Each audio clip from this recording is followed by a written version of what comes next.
Hello everyone, welcome to magic hands of Deepa. എല്ലാവർക്കും നമസ്കാരം കേട്ടോ. അപ്പോൾ ഇന്ന് നമുക്ക് കോട്ടയം സ്റ്റൈലിലൊരു അടിപൊളി മീൻ വറ്റിച്ചത് വെച്ചാലോ. അപ്പോൾ ഞാൻ മുളകിട്ട കറിയാണ് ഉണ്ടാക്കുന്നത്. അപ്പോൾ എങ്ങനെ ഉണ്ടാക്കുന്നത് നോക്കാം.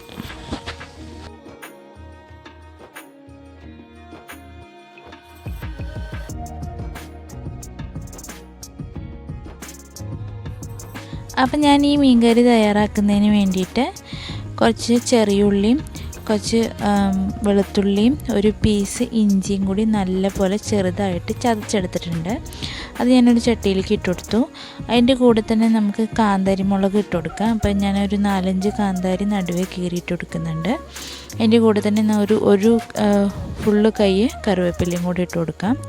ഇനി നമുക്ക് ഇതിലേക്ക് ചേർക്കാനുള്ള പൊടികളൊന്ന് ചെറുതായിട്ട് ചൂടാക്കിയെടുക്കാം. അതിൻ്റെ പച്ചമണം മാറിയൊന്ന് നല്ലപോലെ ഒന്ന് ഫ്രൈ ആക്കിയെടുക്കാം. അപ്പോൾ അതിന് വേണ്ടിയിട്ട് ഞാൻ കുറച്ച് മഞ്ഞൾപ്പൊടിയും നല്ല എരിവുള്ള മുളക് പൊടിയും കാശ്മീരി മുളക് പൊടിയും കുറച്ച് മല്ലിപ്പൊടിയും കൂടി ഞാൻ ഇതിൻ്റെ കൂടെ ചേർക്കുന്നുണ്ട്. അപ്പോൾ ഇത് നല്ലപോലെ ഇത് ചെറിയ തീയിൽ വെച്ചിട്ട് നമുക്കിതിൻ്റെ പച്ചമണം മാറുന്നിടം വരെ ഒന്ന് വഴറ്റിയെടുത്തിട്ട് ഒന്ന് ഫ്രൈ ആക്കിയെടുക്കാം. അപ്പോൾ ഞാനതൊന്ന് ഫ്രൈ ആക്കിയിട്ട് വരാവേ. അപ്പോൾ ഞാനതൊന്ന് ചെറിയ തീയിൽ വെച്ചിട്ട് ഒന്ന് ചൂടാക്കി എടുക്കുന്നുണ്ട്. തീ നല്ലപോലെ കുറച്ച് വെക്കണം, അല്ലെങ്കിൽ പൊടികളായതുകൊണ്ട് പെട്ടെന്ന് കരിഞ്ഞു പോകാൻ സാധ്യതയുണ്ട്. പിന്നെ ചട്ടി ചൂടാവുന്നതിനനുസരിച്ച് പൊടികൾ പെട്ടെന്ന് വറുത്തും കിട്ടും. അപ്പോൾ ഞാനിത് വറുത്തെടുത്തിട്ടുണ്ട്. നമുക്കിത് ഈ ഇഞ്ചിയൊക്കെ ഉള്ള മിക്സിലേക്ക് നമുക്ക് പൊടിയിട്ട് കൊടുക്കാം. ഇനി നമുക്കിതിലേക്ക് കുടംപുളി വെള്ളത്തിലിട്ടത് ചേർത്ത് കൊടുക്കാം. അപ്പോൾ ഞാനൊരു 4-5 കുടംപുളി എടുത്തിട്ടുണ്ട്. അപ്പോൾ ആ വെള്ളം കൂടി ചേർത്തിട്ട് നല്ലപോലെ നമുക്ക് കൈകൊണ്ട് നന്നായിട്ട് എല്ലായിടത്തേക്കും ഇളക്കി യോജിപ്പിച്ച് കൊടുക്കാം.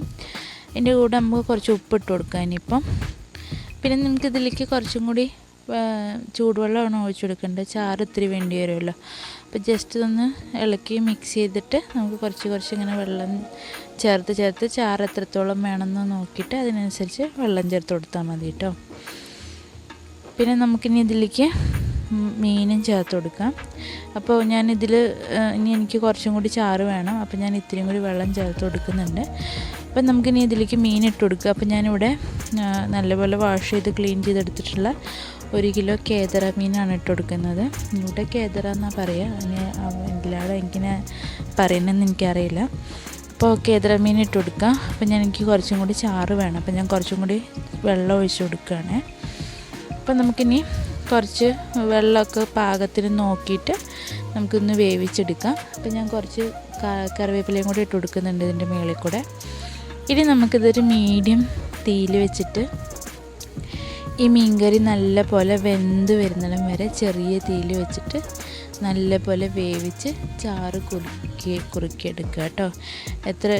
എത്രത്തോളം ചാറ് വേണോ അതിനനുസരിച്ച് നോക്കിയെടുത്താൽ മതി. അപ്പം നമുക്കിതൊന്ന് അടച്ച് വെച്ച് വേവിച്ചെടുക്കാം. അപ്പം ഞാനിത് ഇപ്പോൾ വേവിക്കാൻ പോവാണ്.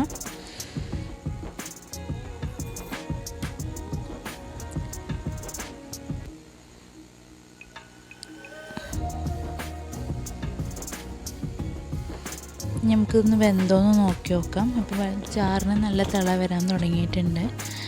അപ്പോൾ ഇനി നമുക്കിതിലേക്ക് ഇത് ഒന്നും കൂടി ആയതിന് ശേഷം കുറച്ച് ഉലുവപ്പൊടിയും കുറച്ച് വെളിച്ചെണ്ണയും കൂടി ചേർത്ത് കൊടുക്കണം. അപ്പം നമുക്ക് ജസ്റ്റ് ഒന്ന് ഇളക്കി യോജിപ്പിക്കാം. അപ്പോൾ ഇനി തവിയൊന്നും ഇടണ്ട, ജസ്റ്റ് കൈ കൊണ്ട് തന്നെ ഒന്നിങ്ങനെ ചട്ടി മൊത്തത്തിലൊന്നിങ്ങനെ കുലുക്കിയിട്ടൊന്ന് ഇളക്കി യോജിപ്പിച്ചാൽ മതി. അപ്പോൾ നമുക്ക് മീൻ വേകാൻ അധികം സമയമൊന്നും വേണ്ട. 7-8-9 മിനിറ്റിൻ്റെ ഉള്ളിൽ മീൻ വെന്ത് കിട്ടും. അപ്പോൾ ചാറ് കുറുക്കണം എന്നുള്ളവർ ഒന്നും കൂടി ഒന്നിങ്ങനെ തിളപ്പിച്ച് ചാറ് കുറുക്കിയെടുക്കുക. അപ്പോൾ നമുക്ക് ഉപ്പൊന്ന് നോക്കി നോക്കാം. അപ്പോൾ ഉപ്പ് നോക്കിയിട്ട് അവരവരുടെ ടേസ്റ്റിനനുസരിച്ചുള്ള ഉപ്പിടാം. അപ്പോൾ എനിക്കിവിടെ ഉപ്പ് കറക്റ്റാണ്. അപ്പോൾ ഞാൻ ഇനി ഇത്തിരി ഉലുവപ്പൊടിയും കൂടി ചേർത്ത് കൊടുക്കുകയാണ്. അതിൻ്റെ കൂടെ തന്നെ നമുക്ക് കുറച്ച് പച്ച വെളിച്ചെണ്ണയും കൂടി ഒഴിച്ച് കൊടുക്കാം. പച്ച വെളിച്ചെണ്ണ ലാസ്റ്റ് ഒഴിക്കുമ്പോൾ മീൻ കറിക്കൊരു പ്രത്യേക ടേസ്റ്റ് ഉണ്ടാവും കേട്ടോ. അപ്പോൾ നമ്മുടെ മീൻ കറി ഓൾമോസ്റ്റ് ഇവിടെ റെഡിയാണ്. അപ്പോൾ ഞാൻ എണ്ണ ഒഴിച്ച് കൊടുക്കാൻ പോവുകയാണ്. ഇനി കുറച്ച് എണ്ണ ഞാൻ ഇങ്ങനെ ജസ്റ്റ് ഒന്നിങ്ങനെ ഒരു 2 ടേബിൾ സ്പൂണോളം വരുമായിരിക്കും. കറിവേപ്പില ഇട്ട് കൊടുത്തു. അപ്പോൾ നമ്മുടെ മീൻകറി ഇവിടെ റെഡി ആയിട്ടുണ്ട്. അപ്പോൾ ഇന്നത്തെ വിശേഷങ്ങൾ ഇത്രയൊക്കെ തന്നെയുള്ളൂ. അപ്പോൾ ഇതുപോലെ നല്ല നല്ല റെസിപ്പി ആയിട്ട് ഞാൻ അടുത്ത വീഡിയോയിൽ വരുന്നതാണ്. അപ്പോൾ നിങ്ങൾ വീട്ടിൽ ഉണ്ടാക്കി നോക്കിയിട്ട് എങ്ങനെയുണ്ടെന്നുള്ള ഫീഡ്ബാക്കൊക്കെ പറയണം കേട്ടോ. എല്ലാവരും അവരവരുടെ വീടുകളിൽ നിന്ന് ഉണ്ടാക്കി നോക്കുക. അപ്പോൾ അത്രയൊക്കെ തന്നെയുള്ളൂ. എല്ലാവരും സന്തോഷമായിട്ടിരിക്കുക, ഹെൽത്തി ആയിട്ടുള്ള ഭക്ഷണങ്ങളൊക്കെ കഴിക്കുക. അപ്പോൾ നമുക്ക് അടുത്ത വീഡിയോയിൽ കാണാം. Thank you for watching.